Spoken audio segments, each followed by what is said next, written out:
नमस्कार विद्यार्थी मित्रांनो, आजचा आपला पाठ आहे पाठ क्रमांक 6 लांबी, वस्तुमान, धारकता, काल, चलन या राशींचे मापन। याच्या अगोदर नवोदयमध्ये आपण 5.1 चा व्हिडिओ केला होता। तुम्हाला उजव्या कोपऱ्यामध्ये वर तो जर पाहायचा असेल तर डायरेक्ट तुम्ही तिथं स्क्रीनवरच त्याला टच करून डायरेक्ट व्हिडिओवर जाऊ शकता। आता या 6व्या पाठामध्ये वेगवेगळ्या राशींवर आधारित उदाहरणे आहेत। पहिलं उदाहरण आपण अजिबात वेळ न घालवता सुरू करू। माझं तुम्हाला एक सूचना राहील, सांगणार राहील की व्हिडिओ पूर्ण बघत जा, पॉज करून बघा। या व्हिडिओमधले जे गणित आहेत हे फक्त नवोदयसाठीच नाही, तर अशा प्रकारचे उदाहरणं तुम्हाला NMMS आहे, पुढं मोठं झाल्यानंतर वेगवेगळ्या परीक्षा, एंट्रन्स परीक्षा होतात, तर त्या परीक्षेला सुद्धा हे उदाहरणं येतात आणि त्या सगळीकडे हे गणित आपल्याला सोडवता येतात। त्यामुळे आत्ता जर आपल्याला हे येत असतील तर हे आपल्या लाईफ टाईम लक्षात राहतील। आता पहिलं उदाहरण बघू आपण। एक मत्स्य टाकी। मत्स्य टाकी म्हणजे फिश टँक, ज्यामध्ये मासे ठेवलेले असतात। काठोकाठ भरली असतात, तिच्यात 45 लिटर पाणी मावते। म्हणजे टाकीची कॅपॅसिटी, टाकीची धारकता किती आहे? 45 लिटर। टाकीच्या 4/9 भाग पाणी भरले आहे। या टाकीमध्ये 4/9 भाग पाणी भरले आहे। त्यातील 2/5 भाग पाणी बाहेर काढून टाकल्यावर ती पुन्हा काठोकाठ भरण्यासाठी किती पाणी लागेल? आता एक लक्षात घ्या, ही टाकी आहे, हे 4/9 म्हणजेच 1 2 3 4 5 6 7 8 आणि 9, 1 2 3 4 5 6 7 8 आणि हे एक 9 समजा। या टाकीचे 1 2 3 4 हे भाग म्हणजे 4/9 भाग भरलेला आहे। याच्यातला पुन्हा या भागातला 2/5 भाग पाणी बाहेर काढून टाकल्यावरती पुन्हा, हे तुम्हाला मी आकृतीमध्ये समजून सांगतोय। आता इथं वर पाणी नाही आहे, आलं लक्षात? ही टाकी पूर्ण भरायची असेल, एवढी पूर्ण, तर हिची कॅपॅसिटी आहे 45 लिटर। 45 लिटरचा किती भाग भरलेला आहे? 4/9 भाग भरला आहे। म्हणजे 45 पूर्ण क्षमतेचा 4/9 भाग भरला आहे।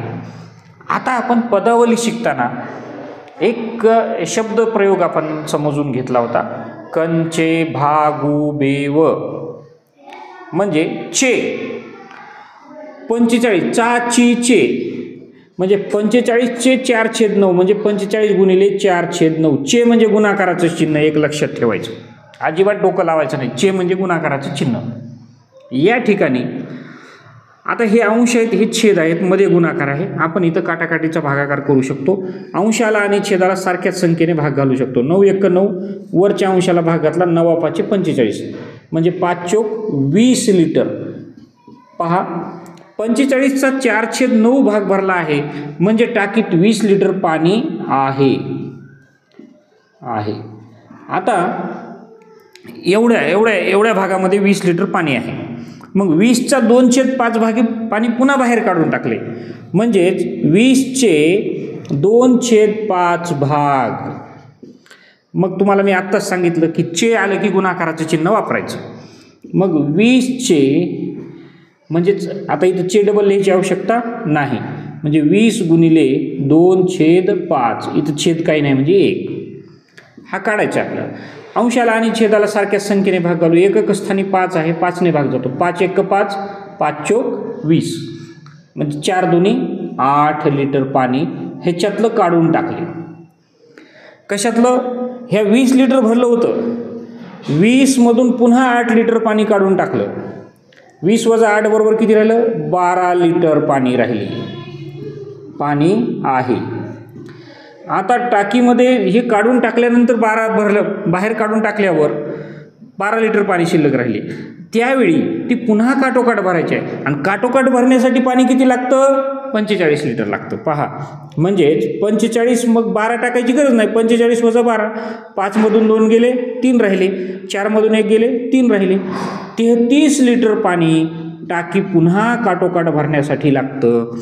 अशा पद्धतीनं हे उदाहरण. आता आपल्याला पर्याय हे आहे, एक आहे 12 लिटर, 20 लिटर, 33 लिटर. पर्याय क्रमांक सी हे त्याचं उत्तर आहे. पहा, इतक्या सहज सोप्या सुलभ पद्धतीनं आपण समजून घेतलेलं आहे.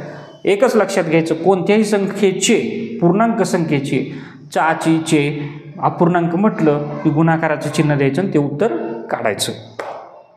तर आता आपण पहा एकदा हे सगळं गणित लक्ष देऊन पहा, उदाहरण लिहा, दुसऱ्या वेळेस स्वतः करा. आता ह्याच्यानंतर आपण दुसरं उदाहरण घेऊ. आता हे दुसरं उदाहरण आहे, मागच्या उदाहरणासारखंच आहे, त्याच्यापेक्षा सोपं आहे. एका बादलीत 20 लिटर पाणी मावते. एक बकेट आहे, बादली आहे, आणि या बादलीची जी कॅपॅसिटी आहे ही आहे, पूर्ण कॅपॅसिटी हिची 20 लिटर. 20 लिटर पाणी मावते. तर या 20 लिटरचा 3/5 भाग भरलेला आहे. 3/5 भाग भरलेला आहे. समजा जो काय असेल तो 3/5, या पूर्ण बादलीचे 5 भाग, त्याच्यापैकी 3 भाग भरलेला आहे. मग बादली पूर्ण भरण्यासाठी किती पाणी मागेल, किती लागेल? मग 20 लिटर काय आहे, क्षमता आहे बादलीची. तिचा 20 लिटरचा 3/5 भाग भरला आहे. 3/5. मग 20 लिटरचा 3/5 भाग म्हणजे 3/5 या भागात किती लिटर पाणी मावतंय ते आपल्याला काढावं लागेल. मी तुम्हाला याच्या अगोदरच्याच उदाहरण सांगितलं होतं. चे असले की गुणाकाराचं 3 द्यायचं. 3/5. छेद काही नसतो, म्हणजे आपण एक छेद घेतो. तुम्ही म्हणाल सर प्रत्येक वेळी एक कुठून घेत आहे. अंशाला आणि छेदाला सारख्याच संख्येनं भाग घालायचा. इथं घालू आपण 5 × 5, 5 × 20, 4 × 12 लिटर पाणी भरलेले आहे. म्हणजे 3/5 भाग म्हणजे एवढ्या भागात किती आहे, 12 लिटर पाणी भरलेलं आहे. एकूण बादलीत 20 लिटर बसते, म्हणजे 20 मधून 12 गेलं, उरलेलं किती?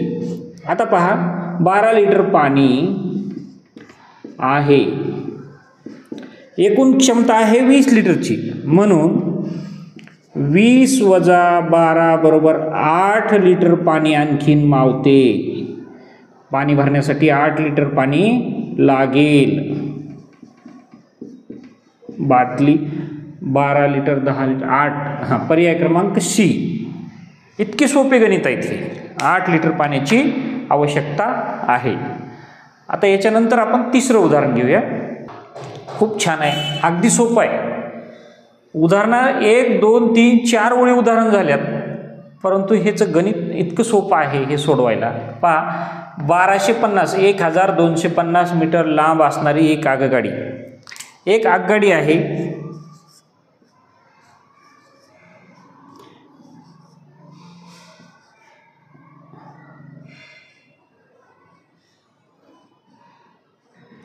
जे काय असेल ते,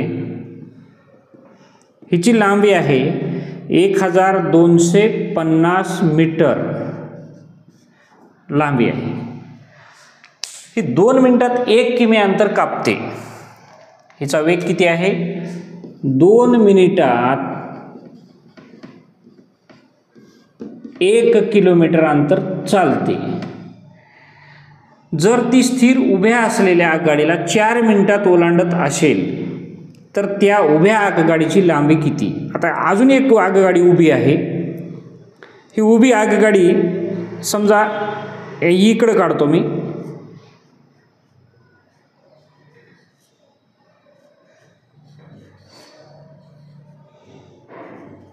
ही उभी आगगाडी आहे.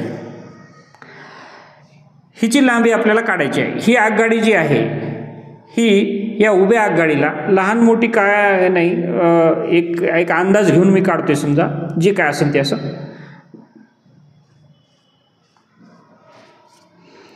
या उभ्या आगगाडीला ओलांडून 4 मिनिटात पुढे जाते, म्हणजे 4 मिनिटात ओलांडते. मग 2 मिनिटात 1 किलोमीटर जाते, तर 4 मिनिटात किती किलोमीटर जाईल? 2 किमी जाते. 4 मिनिटात ही मोठी गाडी कुठं जाते? 2 किलोमीटर जाते. मी तुम्हाला आता थोडंसं, माझ्याकडे 2 पेन आहेत, मी प्रात्यक्षिक करून दाखवतो. पहा, अगदी सोपं तुम्हाला हा छोटासा पेनचा तुकडा दिसतोय, झाकण दिसते. 1250 मीटर लांबीची ही आगगाडी आहे. ही 4 मिनिटात हिला ओलांडून जाते. पहा, लक्ष द्या माझ्याकडे. ही स्थिर उभी गाडी आहे, लाल रंगाची जी दिसते ही डेंजर आहे, हिला थांबवले आणि निळ्या रंगाची गाडी चालते. मग 4 मिनिटात ही गाडी हिच्या सुरुवातीपासून म्हणजे ह्या गाडीच्या मागच्या एकदम टोकापासून आली आणि पुढचं टोक ओलांडून पुढे गेले. ओलांडणे म्हणजे संपून पुढे जाणे. बरं, 4 मिनिटात ही ओलांडत असताना अंतर किती किलोमीटर हे करायला? 2 किलोमीटर. 2 किलोमीटर म्हणजे किती मीटर? 2000 मीटर. आता आपल्याला 1 किमी म्हणजे 1 मीटर, 1000 मीटर आणि 2 किमी म्हणजे 2000 मीटर. आता ही 4 मिनिटात काय करायली? 2000 मीटर अंतर कापायली. आलं का लक्षात? 4 मिनिटात म्हणजे सुरुवातीपासून यायली आणि ही निघून जायची ना तिला पुढं, म्हणजे ह्या गाडीचं अंतर संपून हिचं 1250 मीटर अंतर कापायचं स्वतःचं, तेव्हा ओलांडते. कारण ओलांडण्यासाठी टच होत असताना ही गाडी आहे ओलांडणारी 1250 मीटरची. सुरुवात हिची झाली, हिला ओलांडलं, हिचं अंतर संपवलं आणि स्वतःचं 1250 काढलं. बरं, या सगळ्या उद्योगात ती चालली 2000 मीटर, म्हणजे 4 मिनिट लागतात. म्हणजे हिचं अंतर प्लस हिचं किती? 1250 मिळून 2000 मीटर होते. कारण 4 मिनिटात ओलांडले तिनं.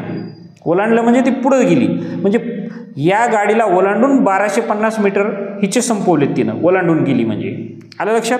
म्हणजेच एकूण अंतर कापले किती? एकूण अंतर तिनं 4 मिनिटात कापलेले 2000 मीटर. आता ओलांडत असताना ओलांडून पुढे गेली, स्वतःचं जे अंतर आहे हे संपूर्ण इकडं आली पुढं, म्हणजे हिचं 1250 मीटर अंतर पुढचं कव्हर झालं. ह्याच्यातून हे आता ही गाडी मी इथं या ठिकाणी थोडंसं पुन्हा तुम्हाला समजण्यासाठी चित्र काढतो. आता इथं नाही राहिलेली ही गाडी काय झाली? या ठिकाणाहून पुढं आली. पहा, इथं आकृतीत दिसते तुम्हाला. आता ओलांडलंय, सुरुवातीला ओलांडलं नव्हतं समजा. ही गाडी इथं उभी आहे, हिला ओलांडून ही पुढे गेली. म्हणजे आणि हे सगळं जे अंतर आहे हे आहे 2000 मीटर. कारण का? एवढं अंतर कापायला तिला लागतात 4 मिनिट. बरं, हे 2000 मीटरमधलं हे 1250 अंतर निघून गेलं की ह्या उभ्या गाडीचं अंतर निघतं. म्हणजे उभी गाडी किती लांब होती? एकूण अंतर 2000 मीटर, म्हणजे 2000 मीटर वजा तिनं कापलेलं स्वतःचं 1250 बरोबर किती येतं? आपण इकडं वजाबाकी करूया. 2000 वजा 1250. शून्यामधून शून्य गेले शून्य, शून्यामधून 5 जात नाहीत. 2 कडनं हे नाही उसना घेतला, इथं राहिला 1. 10 नाही उसना दिल्यामुळे इथं राहिले 9. आता इथं 10 झाले. 10मधून 5 गेले 5, 9मधून 2 गेले 7, 0. 750 मीटर. पहा, म्हणजे हिचं 750 आणि हिचं 1250 मिळून 2000 मीटर झालं, जे की 4 मिनिटात कव्हर अप केलेलं अंतर होतं. अशा पद्धतीनं त्या उभ्या स्थिर असलेल्या गाडीचं अंतर लांबी जी होती ती होती 750. म्हणजे पर्याय क्रमांक शी हे याचं उत्तर आलेलं आहे. हे गणित समजायला एवढं सहजासहजी समजत नाही. मी तुम्हाला प्रात्यक्षिक करून दाखवलं, आकृती काढली आणि गणित किती सोपं आहे पहा. म्हणजेच 4 मिनिटात 2000 मीटर अंतर कापले. ओलांडायला म्हणजे तिच्या स्टार्टिंगपासून आली आणि स्वतःचं अंतर पुढं कव्हर केलं, म्हणजे तिचं अंतर आणि ओलांडून स्वतःचं अंतर हे दोन्ही मिळून 2000 मीटर आहे. 2 किलोमीटर म्हणजेच 2000 मीटर. आता मी भाषा बदलली, 2000 मीटर म्हणालो, कारण 1 किलोमीटर बरोबर 1000 मीटर, 2 किलोमीटर बरोबर 2000 मीटर. आता हे 2000 मीटर आता अंतर तिनं कापलं. आलं लक्षात? म्हणजे 2000 मधून तिचं स्वतःचं 1250 ओलांडून गेलेलं वजा केलं, उरलं किती? राहिलेल्या गाडीचं, उभ्या असलेल्या गाडीचं अंतर हे 750 मीटर होतं. इतकं सोपं हे गणित आहे. आता ह्याच्यानंतर आपण 4थ्या उदाहरणाकडे जाऊया. आता 6वं उदाहरण आहे, आपण वाचूया. 5045 ग्रॅम म्हणजे, आता पर्याय दिलेत. ए पर्याय आहे 50 किलो 45 ग्रॅम, बी पर्याय आहे 5 किलो 45 ग्रॅम, सी पर्याय आहे 5 किलो 450 ग्रॅम आणि पर्याय क्रमांक डी आहे 50 किलो 450 ग्रॅम. आता पहा, 1 किलोग्रॅम म्हणजे 1000 ग्रॅम. बरोबर आहे. आता 5000 किलोग्रॅम म्हणजेच 5045 आहेत ना, मग ह्याच्यात 5000 ग्रॅम अधिक 45 ग्रॅम असं जर लिहिलं आपण, बरोबर आहे का नाही, म्हणजे 5000 ग्रॅम 5045 आहे ह्याची मी फोड करून लिहिली. पहा तुम्हाला पटकन समजण्यासाठी. मग 5000 ग्रॅमचे किती 5 किलो आणि वरचे किती आहेत 45 ग्रॅम. इतकं सोपं उत्तर आहे. 5 किलो 45 ग्रॅम, पर्याय क्रमांक बी. फक्त समजून घ्यायचं काम आहे. हे आपल्याला कन्फ्यूज करण्यासाठी दुसरे पर्याय दिलेले असतात. 1 किलो बरोबर 1000 ग्रॅम, 5 किलो बरोबर 5000 ग्रॅम आणि वर 45 आहेत. आता चौथं उदाहरण झालं. आता आपण 5वं उदाहरण घेऊया. 5वं उदाहरण आहे 7 लिटर तेलाने 350 मिलीलिटर क्षमता असलेल्या किती बाटल्या भरता येतील. पहा 1 लिटर बरोबर 1000 मिलीलिटर.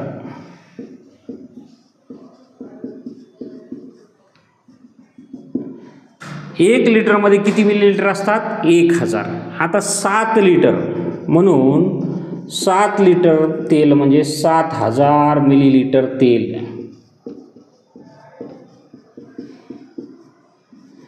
7000 मिली. आता 7 लिटर म्हणायचंच नाही आपण, 7000 मिलीलिटर तेल आहे. एका बॉटलमध्ये 350 मिली बसवायचे. म्हणजेच हे एक मोठी कॅन आहे, ह्याच्यात 7000 मिलीलिटर तेल आहे ml. ह्याचे 350 350 350 असे भाग करावे लागतील. म्हणजेच 7000 मिली भागिले 350 मिली म्हणजे किती तुकडे होतात, किती बॉटलमध्ये बसतं हे आपल्याला समजेल. आता हा शून्य काढला, हा शून्य काढला, काटाकाटीचा भागाकार तुम्हाला आपल्या ग्रुपलाच व्हिडिओ आहे, तो सुद्धा तुम्ही पाहू शकतात. आता इथं 35 दोन्ही 70 आपल्याला सरळ करता येतं, किंवा आपण 5 छोट्या छोट्या याने भाग घालू.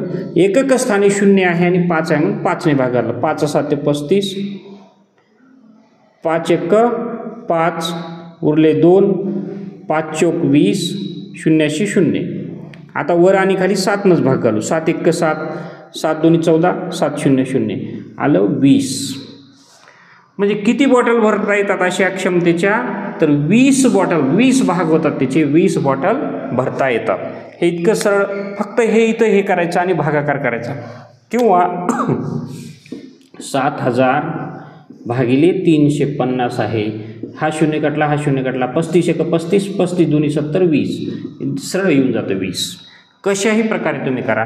किंवा 7 5 35, 7 1 7 असं करून 100 घेतलं आणि 20 5 100 असंही तुम्ही करू शकतात.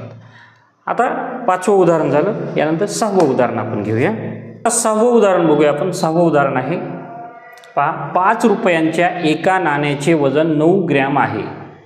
अणूकडे असलेल्या 5 रुपयांच्या नाण्यांच्या पिशवीचे वजन 9 किलोग्रॅम आहे. तर त्या पिशवीत किती नाणे आहेत. व्हिडिओ थोडा लांब होईल कारण हे उदाहरणं थोडीशी म्हणजे उदाहरणं मोठी आहेत, अवघड नाहीत, समजायला सोपी आहे. त्यामुळं तुम्ही अजिबात बोर होऊन जायचं नाही. त्याला थांबवायचं, व्यवस्थित अंतरावर ठेवायचं आणि लक्षपूर्वक पाहायचं. आता पहा इथं काय केले, इथं खूप मजेशीर आहे. 5 रुपयाच्या एका नाण्याचे वजन, हे 5 रुपयाचे एक नाणं किती आहे 9 ग्रॅम. परंतु अणूकडे आहे 5 रुपयाच्या नाण्याची पिशवी आहे, हे पिशवी आहे, ह्याच्यात नाणे आहेत 5 रुपयाचे. या पिशवीचं वजन 9 किग्रॅम. इतकं गोंधळात टाकण्यासाठी मुद्दाम दिले 9 किलोग्रॅम. एक नाणं 9 ग्रॅमचं, परंतु पिशवी जी आहे हे 9 किलोग्रॅमची आहे. म्हणजे 1 किलोग्रॅम बरोबर 1000 ग्रॅम. मग 9 किलोग्रॅम बरोबर 9000 ग्रॅम. म्हणजेच आता आपण या पिशवीचं वजन 9 किलोग्रॅम आहे असं न म्हणता 9000 ग्रॅम आहे असं म्हणू. पहा 9 ग्रॅमचं एक नाणं आणि 9000 ग्रॅममध्ये किती नाणे बसतात, म्हणजे 9000 ग्रॅमचे 9 भाग करावे लागतील. म्हणजे 9000 ग्रॅमला 9000 भागिले 9 म्हणजे तेवढे भाग होतात. अलग लक्षात. हे दोन्ही आपण ग्रॅममध्ये केले. 9 1 9, वर पण भाग घातला. 9 1 9, 9 0 0 9 0 0 9 0. किती भाग होतात, किती नाणे असतील, 1000 नाणे. इतकं सोपं. पहा, गणितच वाचायला आणि समजून घ्यायला इतकं अवघड वाटलं. पर्याय क्रमांक बी हे ह्याचं उत्तर आहे, 1000.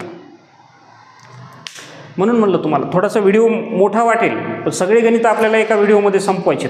त्यामुळं अजिबात कंटाळून जाता, याचं एन्जॉय करा, ह्याची मजा घ्या गणितांची. पहा, 1000 नाणी. पर्याय क्रमांक बी हे उत्तर आले. दिसायला गणित हे खूप भीती दाखवणार आहे, परंतु त्याच्यात काही ताकद नाही. आपण समजून घेतलं तर ते आपल्याला सहज सोपं सुटणारं आहे. आता ह्याच्यानंतर आपण 7वं उदाहरण घेऊया. 7वं उदाहरण आपण पाहू. एक दुधाची टाकी काठोकाठ भरली तर तिच्यात 48 लिटर दूध मावते. एक टाकी आहे, ही काठोकाठ भरली तर हिची कॅपॅसिटी पूर्ण भरली तर 48 लिटर दुधाची आहे. हे पहा, 48 बुडापासून शेंड्यापर्यंत तिला भरलं तर 48 लिटर दूध मावतं. ती 7/12 भरलेली आहे. म्हणजे हिचे काय आहे की 7/12 भाग भरलेला आहे. हा जो भरलेला भाग आहे, हा भाग आहे 7/12. यातलं पुन्हा 1/2 दूध काढून टाकलं. यातलं पुन्हा काय केलं, 1/2 भाग घेतला, काय केलं, काढून टाकलं. पण हे खाली येईल. पुन्हा भरण्यासाठी, पुन्हा काठोकाठ भरण्यासाठी 48 लिटर दूध होण्यासाठी किती दूध लागेल. आता पहा, टाकीची क्षमता आहे 48 लिटर. 48 लिटर 7/12 भरले म्हणजे तिच्यात किती दूध आहे हे काढावं लागेल आपल्याला. म्हणजेच 48चे 7/12. आताच आपण शिकलं की चे म्हणलं की काय करायचं, गुणाकार 7/12. आलं लक्षात. 12चा पाडा मॅक्झिमम सगळ्यांना येतो. 12 1 12, अंशाला पण 12 ना भाग, 12 चोक 48, 7 चोक 28 लिटर दूध टाकीत आहे. 28 लिटर दूध टाकीत आहे. आता लक्षात घ्या, हे जे दूध आहे हे 28 लिटर आहे. त्यातले 1/2 लिटर दूध काढून टाकलं. 1/2 म्हणजे 28चे, हे जे 28 आहे ह्याचं 1/2, 28चे 1/2 म्हणजेच 28/1 गुणिले 1/2, 28चे 1/2. खाली काही नसतं म्हणजे 1 घेतलेलं आहे. मग अंशाला आणि छेदाला सारख्याच संख्येनं भाग घालू आपण. बेकबे बेकबे बेचोक 8 म्हणजेच 14 लिटर दूध काढून टाकलं. 1/2 काढलं म्हणजे 28 वजा 14 बरोबर 14च येतं. 14 लिटर दूध टाकीत आहे. दूध टाकीत आहे. आता 14 आहे. पूर्ण भरण्याची क्षमता 48, टाकीची क्षमता 48 लिटर दूध तिच्यात बसते. 14 अगोदरच आहे म्हणजे 48 म्हणजे तिला पूर्ण भरण्यासाठी 14 लिटर दूध टाकायची गरज नाही. म्हणजे 48 मधून 14 वजा करावे लागतील. म्हणजेच टाकी पुन्हा पूर्ण भरण्यासाठी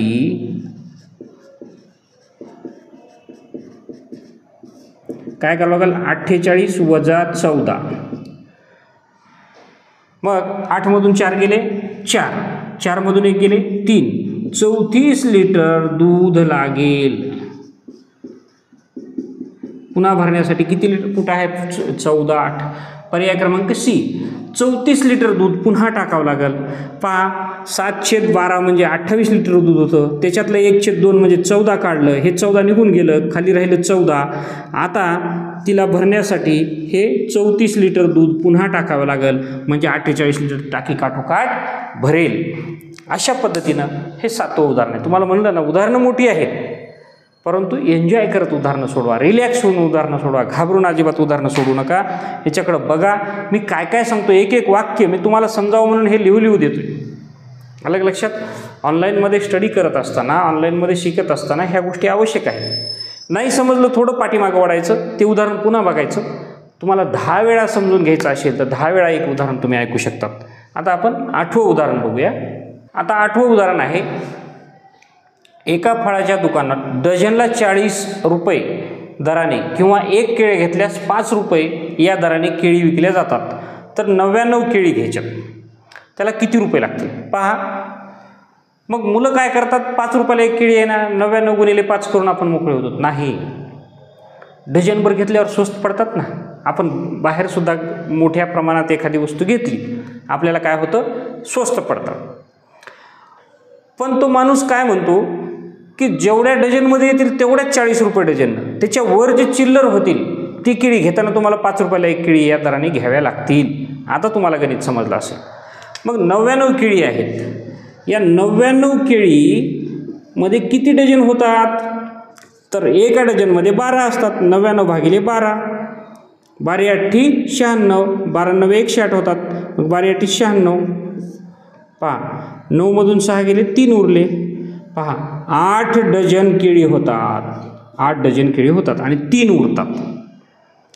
मग 8 डझन केळी 40 रुपये दराने, 40 रुपये दराने म्हणजे 1 डझन 40 रुपयाला, म्हणजे 40 गुणिले 8 बरोबर 8 0 0 8 चौक 32, 320 रुपये किती डझनचे झाले, 8 डझन केळांचे. पण ह्या उरलेल्या केळी जे आहेत ते म्हणते ते मी चिल्लरच्या भावात देणार, 5 रुपये 1 या भावामध्येच देणार. मग 3 केळींचे 5 रुपये दराने किती रुपये होतात, 3 केळींचे 3 गुणिले 5, 5 तरी 15 रुपये. मग आता ह्यांची बेरीज होईल, 0 आणि 5 5, 2 आणि 1 3 आणि 3 अशी 3, 335 रुपये मध्ये 99 केळी येतील. पहा 99चं मी काय केलं, डझनमध्ये आधी विभागणी केली, ती आली 8 डझन. त्यानंतर उरल्या 3 केळी, त्या 3 केळी 5 रुपये 1 प्रमाणेच घ्याव्या लागल्या, त्या डझनच्या भावात आपल्याला मिळणार नाहीत. मग 335 रुपये म्हणजेच पर्याय क्रमांक ए हे याचं उत्तर आहे. विद्यार्थी मित्रांनो, हे जे गणित आहेत या पाठातले 6 पाठ क्रमांक 6 मधले खूप मजेशीर आहेत. गणित भीती दाखवण्यासाठी अंगावर येतात, परंतु त्यांना समजदारीने जर आपण घेतलं आपल्याला अजिबात अवघड वाटत नाहीत. तुम्ही निश्चित हा मला खात्री आहे हा व्हिडिओ तुम्ही एन्जॉय करसाल. ताण घेऊन व्हिडिओ पाहायचा नाही, रिलॅक्स होऊन पाहायचा. नाही समजलं मागे घ्या, डोळ्यापासून थोडंसं व्यवस्थित अंतरावर व्हिडिओची स्क्रीन आडवी करा, ब्राईटनेस व्यवस्थित मेंटेन करा आणि ठेवा. जेवढा वेळ आपल्याला स्क्रीन टाईम अभ्यासासाठी द्यायचा तेवढाच मोबाईलचा सुद्धा वापर करा, अतिरिक्त वापर करू नका. नंतर आपल्या पालकाकडे देऊन टाकायचा मोबाईल आणि उदाहरणं पाहिजेत तेवढाच वेळ मोबाईलचा वापर करायचा. व्हिडिओ आवडला निश्चित त्याला लाईक करा, आपल्या चॅनलला सबस्क्राईब करा आणि धन्यवाद.